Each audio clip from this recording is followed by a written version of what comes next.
ત્યારે વધુ એક મોટા સમાચાર ઉપર કરીશું નજર, જે સુરતથી મળી રહ્યા છે। સુરતની વાત કરીશું કે જ્યાં incharge deputy chief fire officer લાંચ લેતા ઝડપાયો છે। લાંચિયો ઈશ્વર પટેલ 1 લાખની લાંચ લેતા ઝડપાયો છે।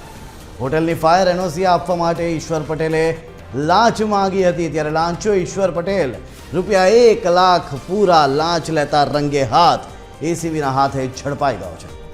સુરતમાં ઇન્ચાર્જ ડેપ્યુટી ફાયર ઓફિસર લાંચ લેતા ઝડપાયો છે।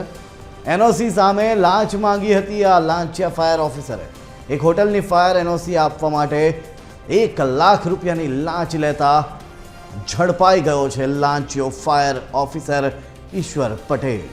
આપના ટીવી સ્ક્રીન ઉપર આ એક્સક્લુઝિવ દ્રશ્યો એ લાંચિયા ઓફિસરના કે જેણે લાંચ માંગી હતી।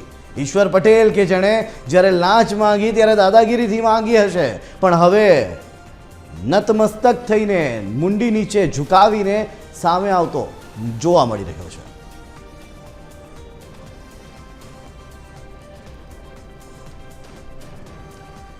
લાંચિયો ફાયર ઓફિસર ઈશ્વર પટેલ સુરતનો આ ફાયર ઓફિસર કે જેણે સુરતની એક હોટલના એનઓસીની સામે રૂપિયા 1 લાખની લાંચ માંગી હતી। મામલે વિસ્તારથી વાત કરવા માટે સંવાદદાતા દિવ્યેશ જોડાઈ રહ્યા છે ફોન લાઈન પર સુરતથી। દિવ્યેશ, જણાવશો કે લાંચિયો ફાયર ઓફિસર ઝડપાયો છે, હાલ શું છે વધુ વિગતો?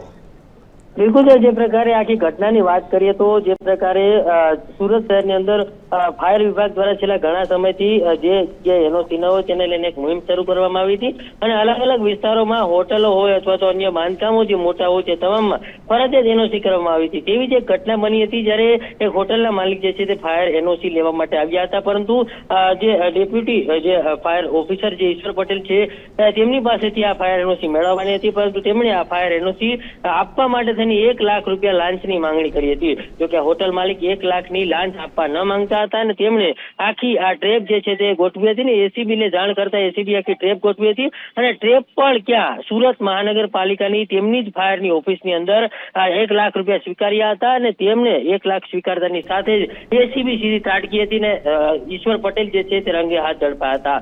હાલ એસીબી દ્વારા ઈશ્વર પટેલની ધરપકડ કરવામાં આવી છે અને વધુ પૂછપરછ હાથ ધરવામાં આવી છે। મહત્વનું કહી શકાય કે જે પ્રકારે જે ડેપ્યુટી ફાયર ઓફિસર જે છે ઈશ્વર પટેલ તેમની સંપત્તિની પણ તપાસ થાય તો નવાઈ નહીં, કારણ કે છેલ્લા ઘણા સમયથી તેઓ ફાયર વિભાગમાં ફરજ બજાવે છે ને આ પ્રકારે અન્ય કોઈ પાસે લાંચ લીધી છે કેમ તે અંગે પણ વિસ્તારથી તપાસ જે છે તે કરવામાં આવશે। જી આભાર દિવ્યેશ સમગ્ર માહિતી આપવા બદલ।